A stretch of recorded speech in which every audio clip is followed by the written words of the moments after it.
Hello बच्चों। तो बेटा आज हमारी प्रॉब्लम नंबर 12 है और नॉर्मलिटी के ऊपर प्रॉब्लम है। काफ़ी अच्छी प्रॉब्लम है। ऐसी प्रॉब्लम बच्चों नीट में मोस्ट इम्पॉर्टेंट मानी जाती है और नीट के पॉइंट ऑफ व्यू के हिसाब से बहुत इंपॉर्टेंट प्रॉब्लम है। मैंने छोटे छोटे 3 क्वेश्चन रखे हुए हैं नॉर्मलिटी के ऊपर। समझाता हूँ, पहले समझना, अच्छे से समझना, फिर चीज़ें और बताऊँगा। अगर आपको फिर भी प्रॉब्लम हो तो आप कमेंट करके ज़रूर डेफिनेटली पूछ लिया करें ताकि आपका कोई भी क्वेश्चन रह ना जाए। तो क्वेश्चन क्या बच्चों? क्वेश्चन ये है, which among the following has highest normality. तो बच्चों पहले मैं नॉर्मलिटी बता देता हूँ कि फॉर्मूला क्या होता है। 95% बच्चों को बच्चों नॉर्मलिटी का फॉर्मूला नहीं पता है। तो नॉर्मलिटी का फॉर्मूला क्या होता है? नॉर्मलिटी इज इक्वल टू होता है बच्चों ग्राम equivalent weight of solute, gram equivalent weight of solute upon में वॉल्यूम ऑफ सॉल्यूशन। क्या होता है बच्चों? वॉल्यूम ऑफ सॉल्यूशन होता है। अब बच्चों ग्राम इक्विवेलेंट वेट किस में होता है? तो बच्चों ग्राम इक्विवेलेंट वेट को लिखने का तरीका होता है गिवन मास अपॉन में इक्विवेलेंट वेट। तो इसी को मैं ऐसे भी लिख सकता हूँ बच्चों, गिवन मास, एक और फॉर्मूला बना सकता हूँ, अपॉन में इक्विवेलेंट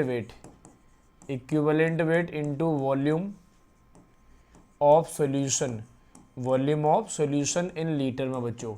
दूसरी बात ये हो गई। अब इक्विवेलेंट वेट क्या होता है? तो मोलर मास अपॉन में एन फैक्टर होता है बच्चों। क्या होता है? इक्विवेलेंट वेट होता है मोलर मास अपॉन में n factor.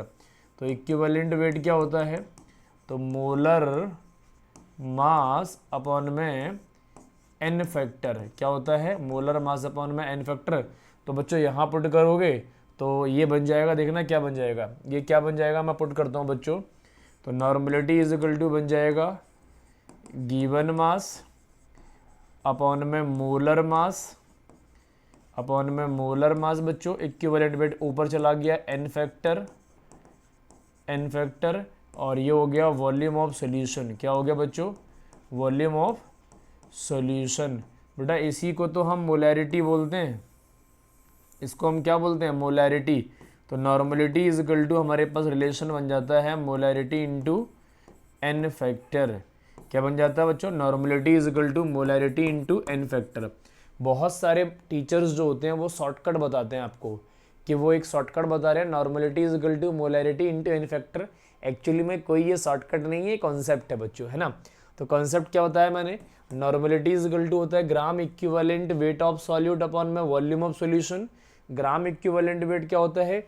Given mass upon में इक्विवेलेंट वेट। अच्छा, इक्विवेलेंट वेट क्या होता है? तो मोलर मास अपॉन में एन फैक्टर होता है। क्या होता है बच्चों? मोलर मास अपॉन में एन फैक्टर।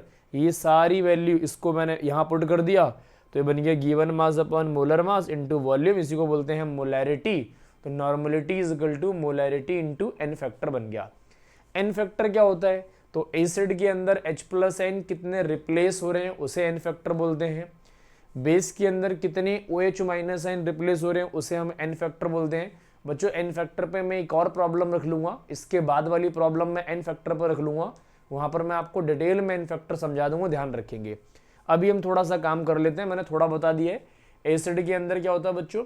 एसिड के अंदर कितने H प्लस आयन रिलीज हो रहे हैं, बेस के अंदर क्या होता है कितने OH माइनस आयन रिलीज हो रहे हैं। हमारा काम इस पर बन जाएगा। नेक्स्ट प्रॉब्लम में मैं आपको एन फैक्टर पूरा बता दूंगा, इससे हमारा काम चल जाएगा बच्चों। तो क्या बोल रहा है? Which among the following has highest normality. तो बच्चों कर लेते हैं। तो गिवन मास कितना हो गया हमारा? 8 ग्राम हो गया बच्चों।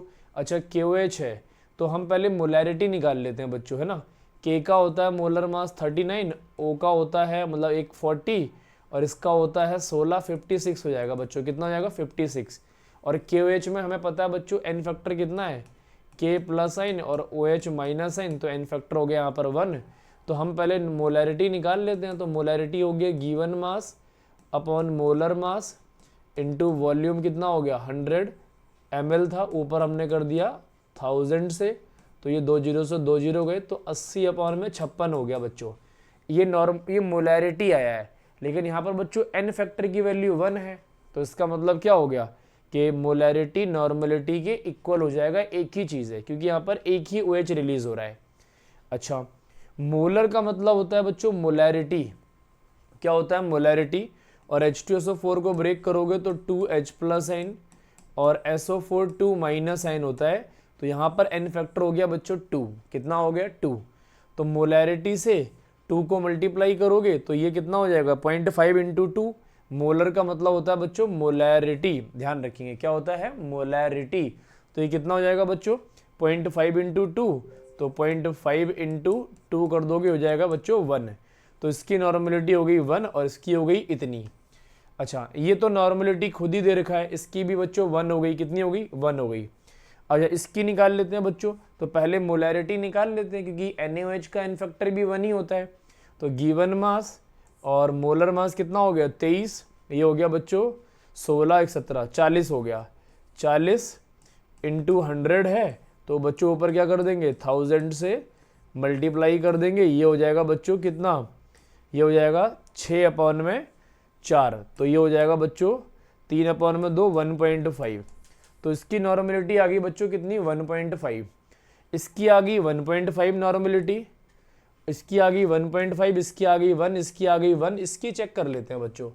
तो ये देखो ये 1.5 से कम ही जाएगी, है ना, 1.5 से कम ही जाएगी। तो बच्चों इसको आप कर सकते हो कितना 28 दूनी 56, 40/28 और ये 20/14 है ना। तो 20/14 हो जाएगा बच्चों। तो इसको जब हम सॉल्व करेंगे 8 56 हो गया बच्चों गिवन मास अपॉन मोलर मास, तो ऊपर हो गया 80 में नीचे हो गया 56।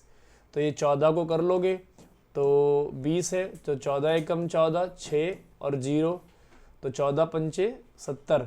तो बच्चों 1.5 से थोड़ी सी कम आएगी, 1.4 के आसपास जाएगी। तो आपसे पूछा था मैक्सिमम नॉर्मलिटी किसकी होगी, तो बच्चों मैक्सिमम तो डी वाले की होगी क्योंकि इसकी 1.5 हो गई, बाकी सबकी कम हो गई। तो ये शायद प्रॉब्लम आपको समझ में आ गया होगा, ये हमारा कॉन्सेप्ट था। अब इसकी एक और प्रॉब्लम रखी है बच्चों मैंने, है ना, क्या रखी है, how much CuSO4.5H2O equivalent weight 249 gram is required to prepare 500 cc of 0.5 N। ये तो बड़ा आसान है बच्चों, है ना। अच्छा अगर 1 N के अंदर कितना होगा 1000 cc होगा और उसका इक्विवेलेंट वेट हो गया 249.5 ग्राम, ये हो गया बच्चों। तो 1 cc के अंदर कितना हो गया 249.5 अपॉन में 1000, है ना, अपॉन में 1000 हो गया बच्चों, है ना। अब आपसे क्या बोल रहा है ये, और ये 1 N की वैल्यू होगी, किसकी वैल्यू होगी 1 N की वैल्यू। तो 500 cc के लिए कितना करोगे, 500 cc के लिए कितना करोगे बच्चों 249 इंटू अपॉन में 100 इंटू 500। तो 0.5 N के लिए कितना करोगे बच्चों, तो 249 अपॉन में 100 इंटू 500, है ना। अच्छा 1000 है बच्चों इंटू 500 इंटू 0.5, तो इतना हो गया बच्चों 0.5 नॉर्मलिटी के लिए। तो ये तो आसान हो गया बच्चों, ये हो गया 250, ये हो गया 4, तो 249 अपॉन में 4 ऐसा आंसर आना चाहिए। तो ये हो गया 249.5 अपॉन में 4, ये वाला ऑप्शन हो जाएगा। ये आसान प्रॉब्लम थी बच्चों, यूनिटरी मेथड से काम करना था, ये आसान प्रॉब्लम थी आपके लिए। एक और प्रॉब्लम रखी है मैंने, the solution of sulphuric acid contains 80% by weight H2SO4, specific gravity of this solution is 1.74। बच्चों स्पेसिफिक ग्रेविटी में ना बच्चे बड़े परेशान होते हैं यहाँ पर। स्पेसिफिक ग्रेविटी का मतलब बच्चों आप सीधा सीधा समझेंगे, क्या समझेंगे, इस पर डेंसिटी दे रखी है, क्या दे रखी है बच्चों, डेंसिटी दे रखी है। अच्छा 80% बाय वेट का मतलब हो गया 80 अपॉन में 100, ये हो गया गिवन मास सॉल्यूट का, गिवन मास हो गया, और ये हो गया मास ऑफ सॉल्यूशन, क्या हो गया बच्चों मास ऑफ सॉल्यूशन हो गया। अच्छा हमसे नॉर्मलिटी पूछा है, तो हमें नॉर्मलिटी का फॉर्मूला अभी अभी हमने पढ़ा था, given mass upon molar mass into volume in volume of solution, और ऊपर था बच्चों एन फैक्टर, क्या था एन फैक्टर, यही हमने बनाया था। तो normality is equal to molarity into n factor हमने पीछे किया था बच्चों, है ना। तो अब यहाँ देख लो, चलो अच्छा मोलर मास देखना, तो गिवन मास कितना हो गया बच्चों 80 ग्राम हो गया। मोलर मास H2SO4 का कितना होता है, H2SO4 का होता है बच्चों 2 + 32 + 64 इज इक्वल टू 98 ग्राम। तो ये हो गया 98 ग्राम, है ना। अच्छा गिवन मास हो गया, मोलर मास हो गया, वॉल्यूम नहीं पता हमें बच्चों, तो वॉल्यूम होता है क्या, वॉल्यूम इज इक्वल टू होता है mass of solution, mass of solution upon density. तो मास ऑफ सॉल्यूशन कितना हो गया बच्चों, 100 हो गया, क्योंकि ये ग्राम में ही है बच्चों, है ना, और डेंसिटी हो गया 1.71, इसको 1000 से मल्टीप्लाई करना पड़ेगा बच्चों, तो अभी हमारा वॉल्यूम लीटर में आएगा, ये हमें लीटर में चाहिए, तो हम ऊपर 1000 से मल्टीप्लाई कर देते हैं।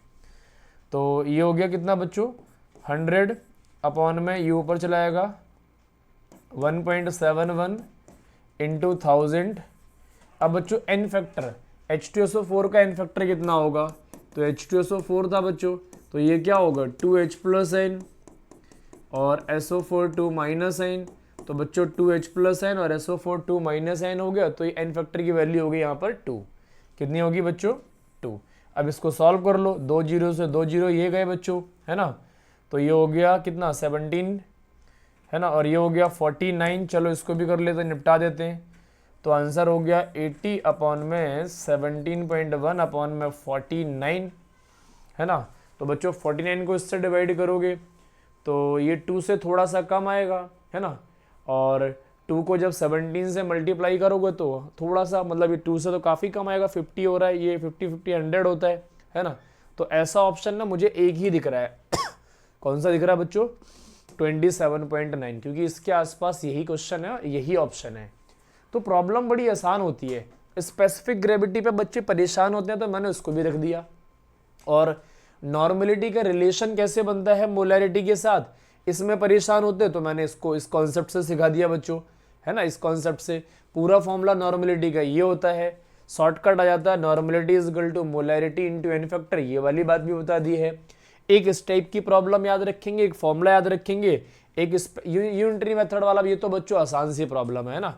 अच्छा, CuSO4.5H2 को ब्लू विट्रॉल बोलते हैं, क्या बोलते हैं बच्चों, ब्लू विट्रॉल बोलते हैं, ये बात आपको पता होनी चाहिए।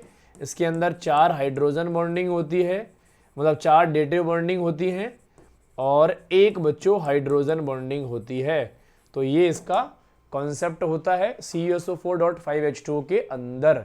तो ये नॉर्मलिटी की प्रॉब्लम थी, प्रॉब्लम आसान है बच्चों, है ना, प्रॉब्लम आसान थी, लेकिन आपको आनी चाहिए, है ना। ये प्रॉब्लम आसान मेरे लिए है या फिर जिस बच्चे को आती है उसके लिए है, आपको नहीं आती तो आप सीखो। नेक्स्ट प्रॉब्लम के अंदर मैं पूरा एन फैक्टर आपको बता दूंगा, ताकि आपका क्लियर होता रहे। यहां पर ही क्लियर हो गया होगा, कमेंट करके आप जरूर बता देंगे।